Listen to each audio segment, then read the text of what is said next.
नमस्ते बच्चों, मैं Preeti Sangani Saraswati group of education channel, जो आपकी एजुकेशन चैनल है, उसमें आप सभी का स्वागत करती हूँ। बच्चों, पिछले क्लास में हमने इकाई दूसरी तबीयत तुम्हारी आती है, जो एक कविता है जिसका साहित्य प्रकार था प्रकृति गीत, उसका अभ्यास किया था।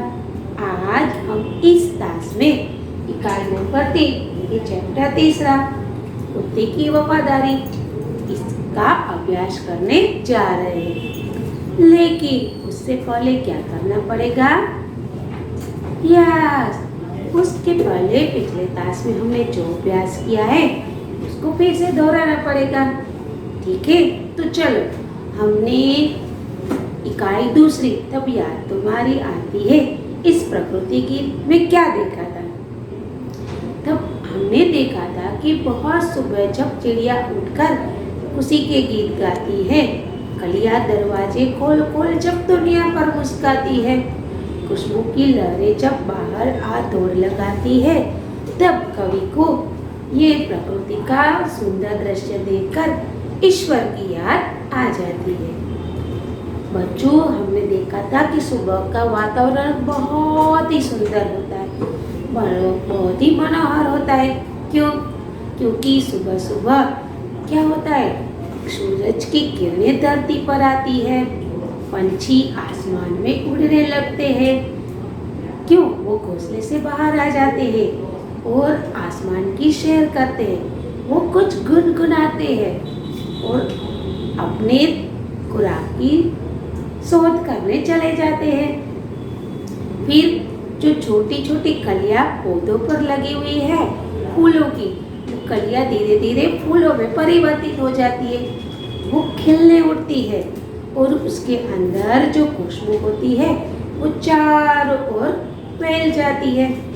तो यहाँ पर कवि ने सुबह के वातावरण का आह्लादक बहुत ही सुंदर निरूपण किया है। कि बारिश की मौसम है और बारिश की मौसम होती है तब क्या होता है, सुबह सुबह जब बारिश आती है तब क्या होता है, तो चिड़िया गुनगुनाने लगती है, वो पेड़ों पर दिखने लगती है, कुछ जानवर पेड़ों के नीचे आ जाते हैं। ठीक है, और क्या होता है, ठंडी ठंडी हवा चलने लगती है, कली है वो धीरे धीरे खिलने लगती है और उस फूल में जो खुशबू छिपी हुई होती है वो चारों ओर फैल जाती है, जिससे वातावरण और सुगंधित हो जाता है।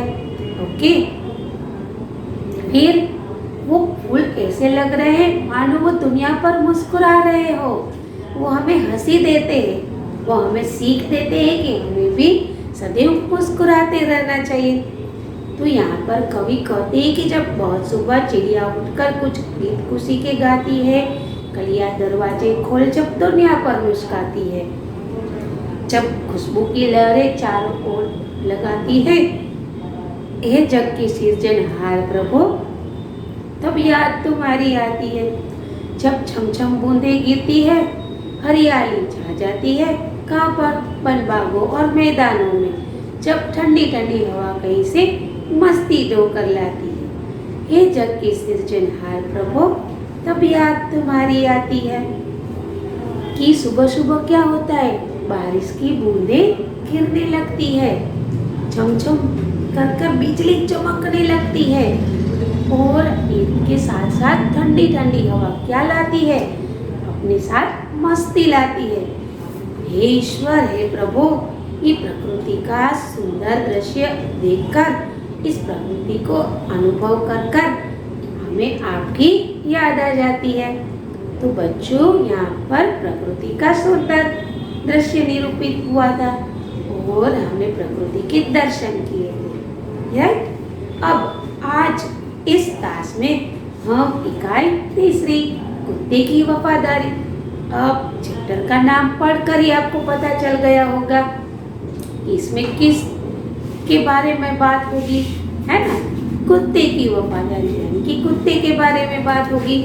ठीक है, तो आज हम इस इकाई को आगे दोहराएंगे और पाठ की शुरुआत करेंगे। इस पाठ के लेखक है लल्लू भाई रबारी। ठीक है, चलो हम इकाई शुरू करते हैं। लेकिन इकाई को समझने के लिए पहले क्या समझना पड़ेगा?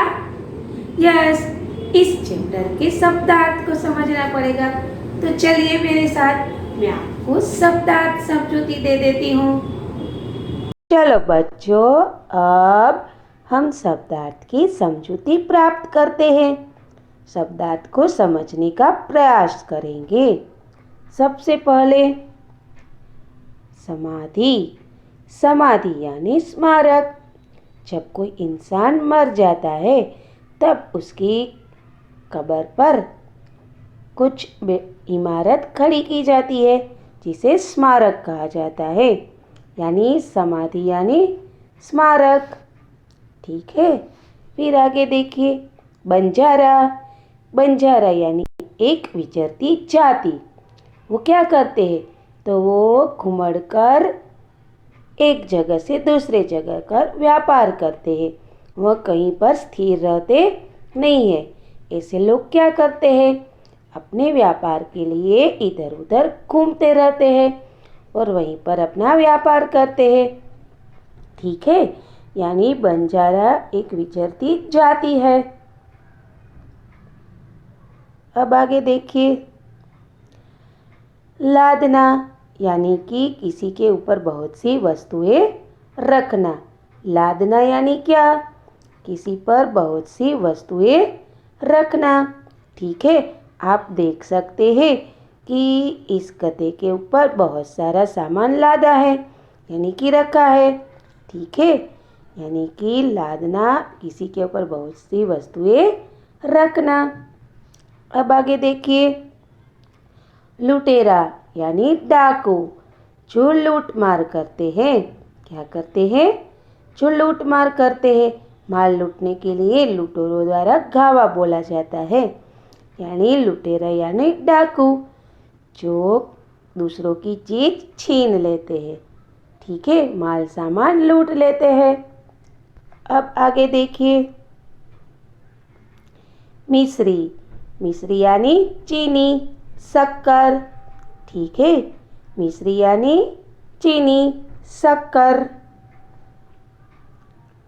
शव। शव यानी मृतदेह, लाश। जब किसी इंसान की मृत्यु हो जाए, उसके शरीर से प्राण निकल जाए, तब वह शव बन जाता है, यानी कि मृतदेह, लाश। अब आगे देखिए, गोद। गोद यानी आंचल। गोद यानी आंचल। ठीक है, अब आगे देखिए, पड़ाव। पड़ाव यानी ठहरना। जब कोई इंसान यात्रा करने निकलते हैं तब यात्रा में कुछ समय के लिए कहीं ठहरते हैं, उसे पड़ाव कहा जाता है। बंजारे क्या करते हैं? जब वो व्यापार करने के लिए निकलते हैं तब वह बीच बीच में कहीं पर ठहरते हैं, उसे पड़ाव कहा जाता है। ठीक है, यानी पड़ाव यानी ठहरना। जब हम यात्रा में जाए तब कुछ समय के लिए कहीं ठहरना। प्रहार। प्रहार यानी आक्रमण करना। प्रहार यानी आक्रमण करना। तो बच्चों, आपको ये सारे शब्दार्थ अच्छे से समझ में आ गए होंगे, है ना? चलो फिर से दोहरा लेती हूँ। बंजारा एक विचरती जाति। समाधि स्मारक, किसी की मृत्यु के बाद उसके कब्र पर बनाई हुई इमारत। ठीक है, मिस्री यानी चीनी, शक्कर। पड़ाव यानी यात्रा में कुछ समय के लिए कहीं ठहरना।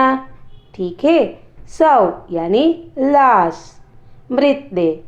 फिर आक्रमण, प्रहार यानी आक्रमण, हमला। तो बच्चों, आपको ये शब्दार्थ अच्छे से समझ में आ गए। ठीक है, चलो अब हम अपनी इकाई की ओर। तो बच्चों, आपको शब्दार्थ की जानकारी अच्छे से मिल गई होगी, है ना? चलो अब मुहावरे की ओर आगे बढ़ते हैं, जिससे आपको इस गद्य को समझने में आसानी रहेगी। हृदय हिला देना यानी हृदय को द्रवित कर देना। मार खा जाना यानी कि नुकसान हो जाना। टूटी कोड़ी ना होना यानी बहुत गरीब होना। कोई चारा ना होना यानी कोई उपाय न होना। ठीक है बच्चों, तो चलो हम अपने पाठ की शुरुआत करते हैं। आप अपनी किताब निकालिए और पेज नंबर 9 पर आ जाइए। ठीक है, इस इकाई में जो कुत्ता है उस कुत्ते की वफादारी के बारे में बात की गई है। बच्चों, वैसे जानवर बहुत वफादार होते हैं। बहुत से लोग क्या करते हैं, जैसे कि हम जानते हैं हम पालतू प्राणियों को पालते हैं, है ना। जैसे कि कुत्ता है, गाय है, भैंस है, बकरी है। बहुत से लोगों के घर में तो क्या होता है, बिल्ली भी होती है। वो बिल्ली को भी पाल के रखते हैं, है ना। तो यदि आप जानवर से बहुत प्यार करते हैं तो जानवर भी आपको उतना ही प्यार देते हैं। ठीक है, और वो इतने वफादार भी होते हैं। तो चलिए हम यहाँ पर इकाई की शुरुआत करते हैं। वैसे तो मैं कहानी आपको पहले बता देती तो चलता, लेकिन अगर बता दिया तो मजा नहीं आएगा। इसीलिए इकाई के साथ साथ जाएंगे और इस कहानी को पढ़ेंगे। ठीक है, चलिए। पुराने जमाने में व्यापार का सामान ले जाने और लाने का कार्य बंजारे लोग करते थे। ठीक है, जो व्यापार का सामान था वो एक जगह से दूसरी जगह ले जाने के लिए और लाने के लिए कौन थे, बंजारे। वो यह काम करते थे। बंजारा यानी क्या, अभी मैंने पीपीटी में बताया शब्दार्थ में। यस, घूम घूम कर एक जगह से दूसरी जगह व्यापार करने वाले लोग उसे बंजारा कहते हैं। ठीक है, एक बंजारा था। वह अपने ऊँटों पर गांव का माल सामान लाद कर शहरों में ले जाता और शहरों में से मिश्री, गुड़, मसाले आदि भरकर गांव में तक ले आता। ठीक है, क्या था, एक बंजारा था। वो क्या करता था, उसके पास ऊँट थे तो वो ऊँटों पर सामान लाद कर गांवों का सामान शहरों में ले जाता था और शहरों से क्या, मिश्री, गुड़ और मसाले ये सब गांव तक ले आता था। लाखों का व्यापार था उसका, इसीलिए उसे लोग लाखा बंजारा कहते थे। क्या कहते थे, लाखा बंजारा। लाखों का व्यापार करता था, इसीलिए लोग उसे लाखा बंजारा कहते थे। लाखा बंजारा था, वो ऊँटों पर सामान लाद कर गांव से शहरों तक ले जाता था और शहर से गांव में मिश्री, गुड़ और मसाले लाता था। वो लाखों का व्यापार करता था, इसीलिए लोग उसे लाखा बंजारा कहते थे। ठीक है, चलो आगे देखते। लाखा के पास एक सुंदर कुत्ता था। कुत्ता बड़ा वफादार था। रात को वो बंजारे के पड़ाव की रखवाली करता था।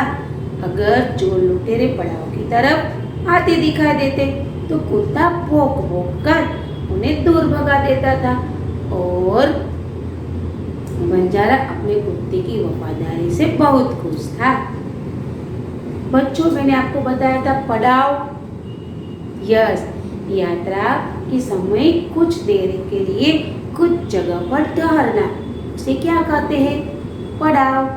ठीक है, यात्रा में कुछ देर के लिए कुछ समय कुछ जगह पर रुकना, उसे पड़ाव कहते हैं। जब लाखा बंजारा यह ऊँटों पर सामान लाद कर जाता था तब एक गांव से दूसरे गांव तक जाते वक्त जब उसे थकावट या कुछ भी महसूस होता तो वो क्या करता, वहीं पर रुकता, पड़ाव डालता। तब यदि उसको नींद आ जाती तो क्या होता, उसके पास एक कुत्ता था जो बहुत वफादार था। वो चोर लुटेरे आते हुए देखता तो वो क्या करता, भौंक भौंक कर उसको भगा देता था। और लाखा इन कुत्ते की वफादारी से बहुत खुश था। चलो आगे देखिए। एक बार बंजारा व्यापार में मार खा गया, यानी कि उसको व्यापार में क्या हो गया, नुकसान हो गया और रुपयों की जरूरत आ पड़ी और राधनपुर के एक सेठ के पास पहुंचा। उसने अपनी बात बताई। सेठ ने कहा, रुपये तो मैं दे दूंगा, मगर बदले में तुम क्या गिरवी रखोगे? गिरवी रखना यानी पर धरोहर रखना।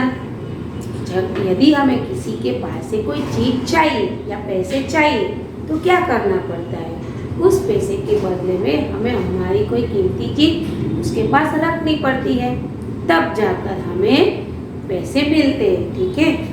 बंजारा व्यापार में मार खा जाता है, नुकसान हो जाता है, इसीलिए वो एक सेठ के पास जाता है और रुपयों की मांग करता है। सेठ कहता है कि मैं तुम्हें रुपये तो दे दूंगा, लेकिन बदले में तुम क्या गिरवी रखोगे? चलो आगे देखते हैं। लाखा बोला, सेठ जी मेरे पास तो फूटी कौड़ी भी नहीं है, अभी मैं क्या हूँ, बहुत गरीब हूँ, कंगाल हूँ, मेरे पास एक भी पैसा नहीं है, मैंने व्यापार में सब कुछ खो दिया है। मेरी जबान पर विश्वास रखें और मुझे रुपये दे दीजिए, मैं आपको पूरी रकम सूद समेत 1 साल में ही चुका दूंगा। सूद यानी ब्याज। ठीक है, सूद यानी ब्याज।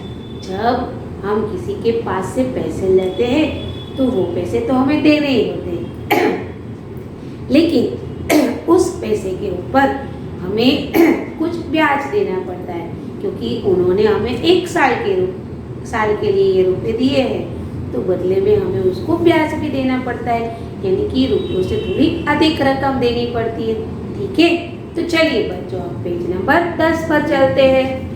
ठीक है, वहां पर देखेंगे। सेठ बोले, कोई बात नहीं, तुम्हारे पास ये कुत्ता है तो तुम इसे ही जमानत के रूप में दे दो। जब तुम सारे क्लोज करो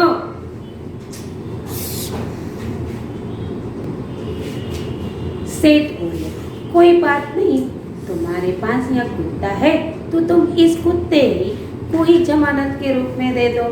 जब तुम सारे पैसे लौटा दोगे तब मैं ही तुम्हारे कुत्ते को तुम्हें वापस दे दूंगा। देखो, लाखा बंजारे के पास कोई नहीं चीज ऐसी नहीं थी जो वो जमानत के तौर पर रख सके, गिरवी रख सके, राइट। इसीलिए वो सेठ से कहता है कि आप मेरी जबान पर विश्वास कीजिए, मैं जो बात कर रहा हूँ मेरी बातों पर विश्वास कीजिए, मेरी जुबान पर विश्वास कीजिए, मैं जो कहता हूँ वो कर दूंगा। 1 साल के बाद मैं आपके पैसे वापस लौटा दूंगा, अभी मेरे पास फूटी कोड़ी भी नहीं है। ठीक है, तो सेठ बताते हैं कि कोई बात नहीं, मैं तुम्हें पैसे तो दे दूंगा, लेकिन तुम्हारे पास ये कुत्ता है तो तुम इस कुत्ते को मेरे पास गिरवी रख दो। जब तुम अपने पैसे कमा कर मेरे पैसे लौटा दोगे 1 साल के बाद, तब मैं भी तुम्हें तुम्हारा कुत्ता वापस दे दूंगा। चलिए आगे देखते हैं। बंजारे को तो दुख तो बहुत हुआ अपने कुत्ते को देने में, मगर कोई और चारा नहीं था, यानी कि कोई उपाय नहीं था उसके पास। रुपये लेकर वह चला गया। कुछ दिनों के बाद एक बार सेठ के यहाँ चोरी हुई। कुत्ते ने चोरों का पीछा किया। दूर जंगल में जाकर चोरों ने सारा माल सामान जमीन में गाड़ दिया और वहां से वे 9-11 हो गए। कुत्ता वहां भौंक कर सेठ को बताने लगा कि लुटेरे आपकी दुकान तोड़कर माल उठा ले गए हैं। बच्चों, हम यहाँ तक रखते हैं। ठीक है, यहाँ से आगे नेक्स्ट लेक्चर में देखेंगे। ठीक है, यहाँ देखिए, बंजारे को दुख होता है अपने कुत्ते को जमानत के रूप में रखने के लिए। क्यों? क्योंकि वो उसका वफादार कुत्ता है और पड़ाव में उसकी रखवाली भी करता है, लेकिन अब उसके पास कोई उपाय नहीं है, कोई चारा नहीं है, बेचारा लाचार है। इसलिए वो क्या करता है, तो कुत्ते को वहीं पर छोड़कर जाता है। अब एक दिन क्या होता है, तो वो सेठ के घर चोरी हो जाती है। चोर क्या करते हैं, तो कि माल सामान चोरी कर कर ले जाते हैं और जंगल में गाड़ देते हैं। क्या करते हैं, जंगल में गाड़ देते हैं। लेकिन कुत्ता ये सब देख लेता है, इसलिए वो भौंक भौंक कर क्या करता है, तो वो भौंक भौंक कर लुटेरे ने जिस दुकान से दुकान तोड़कर जो माल उठाया था वो सेठ को बता देता है। ठीक है, तो बच्चों यहाँ तक हम रखते हैं।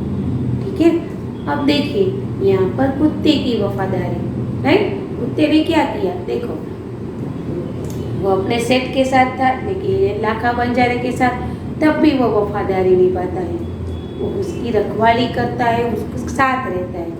यहाँ जब वो सेठ के पास छोड़कर जाता है तब भी सेठ के साथ वफादारी करता है, वो वहाँ से भागता नहीं है। क्या करता है, जब सेठ के घर चोरी हो जाती है तो वो कुत्ता सब कुछ देख लेता है और भौंक भौंक कर सेठ को बता देता है। अब बच्चों मैंने यहाँ पर एक टॉपिक लिया है ग्रामर का, संज्ञा। वैसे आप इससे परिचित हैं, मैं बहुत अच्छे से जानती हूँ, राइट। गुजराती सब्जेक्ट में भी आपने संज्ञा ग्रामर का अभ्यास किया है, तो हिंदी में तो आपको और आसानी रहेगी समझने के लिए, राइट। संज्ञा किसे कहते हैं, जो शब्द किसी व्यक्ति, वस्तु या पदार्थ की पहचान करवाए उसे संज्ञा कहते हैं, राइट। व्यक्ति जैसे कि तृप्ति, आप सभी का नाम, राइट। स्कूल का नाम, अस्पताल का नाम, यानी कि इस पृथ्वी पर सभी चीज़ों को पहचानने के लिए कोई ना कोई नाम दिया गया है, जिसे व्याकरण की भाषा में क्या कहा जाता है, संज्ञा। तो संज्ञा यानी नाम और नाम यानी संज्ञा। व्यक्तियों के नाम, वस्तुओं के नाम, पदार्थों के नाम, प्राणी, पक्षी, शहर, गांव, देश, इन सभी के कोई ना कोई नाम होते हैं, इसे संज्ञा कहा जाता है। ठीक है, चलो बच्चों, इस टास्क के बाद आपको एक वर्कशीट दी जाएगी।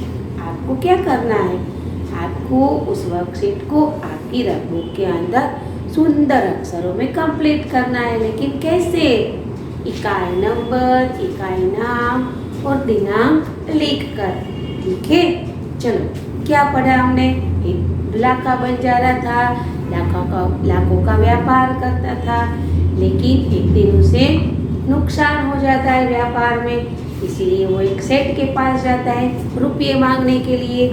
सेठ उसे बताते हैं कि तुम गिरवी क्या रखोगे, तब लाखा बंजारा कहता है मेरे पास फूटी कौड़ी भी नहीं है। तो सेठ कहता है कि तुम इस कुत्ते को मेरे पास रख दो, ठीक है, जब पैसे लौटा दोगे तब कुत्ता भी लौटा दूंगा। बंजारा ये करना तो नहीं चाहता है, फिर भी वो कुत्ता छोड़ कर जाता है। ठीक है बच्चों, तो आपको यहाँ तक की कहानी अच्छे से समझ में आ गई होगी। नेक्स्ट लेक्चर में यानी कि सेकंड पार्ट में हम इस कहानी को आगे बढ़ाएंगे। ठीक है, तब तक के लिए अलविदा, धन्यवाद।